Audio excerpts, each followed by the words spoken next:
As you know, yesterday daylight savings time started, which means spring is just around the corner and the weather's gonna finally start warming up.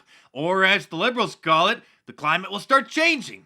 But they're disappointed not enough people are concerned about climate change, so they're thinking about rebranding it to something else. Several proposed terms are climate collapse and climate chaos. Others suggest using the term climate disruption, but some are concerned that that's not scary enough. I mean, what's next? Are they gonna start calling it the climate apocalypse? Oh wait, what's this? How we can avert the climate apocalypse, reports Scientific American. The end of civilization. Climate change apocalypse could start by the year 2050 if we don't act, reports USA Today. Well, thank God we have 30 years left before that happens.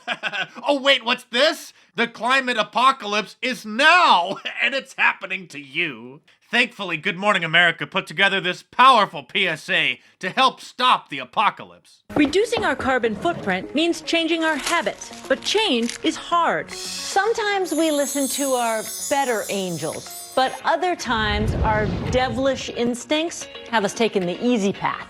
That's where the EPA's carbon calculator comes in.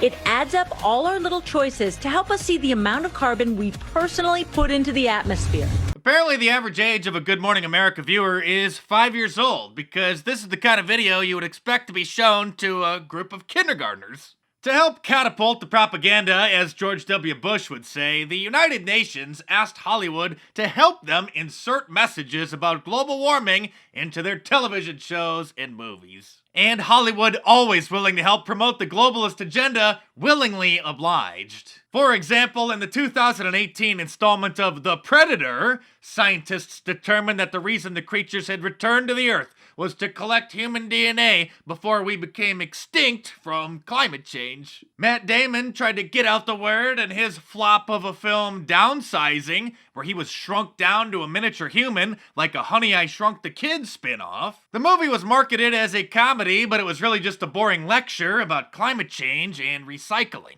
In Matthew McConaughey's science fiction fantasy Interstellar, he had to lead a NASA space mission to another planet because Earth was becoming uninhabitable because of climate change. Some critics were disappointed, however, because it didn't mention the words climate change once. But thankfully, Paris Hilton's dramatically less attractive sister Nikki is fighting climate change by wearing vintage designer clothes. She's making such a sacrifice. God bless you, celebrity hero. But in order to prove you really want to stop climate change, you're gonna have to stop eating animal protein and eat bugs. CNN says that it's the food that can feed and maybe save the planet. Of course, most of the talk about climate change has nothing to do with actually protecting the environment and everything to do with creating a gigantic government to take over all aspects of everyone's lives. Here's Alexandria Ocasio-Cortez reading directly from the Green New Deal. As we've discussed the Green New Deal, I've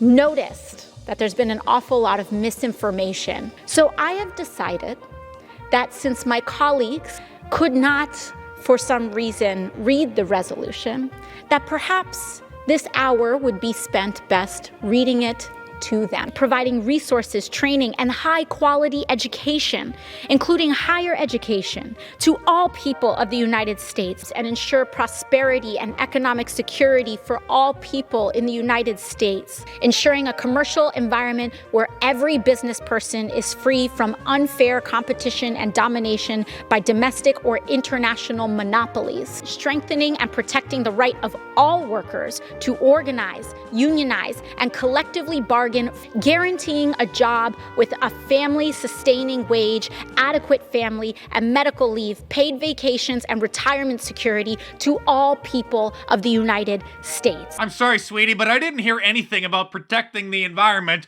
Are you sure you're not reading from the Communist Manifesto? I, for one, support global warming because, as you know, I'm a big fan of t-shirts. And if you are too, I'm sure you'll enjoy my I Love Global Warming shirt. Order yours from my online store at markdice.com or click the link in the description below. And like all of my designs, it is available in a t-shirt, long sleeve, and hoodie, and a whole bunch of different colors as well. So head on over to markdice.com or click the link in the description below and check it out.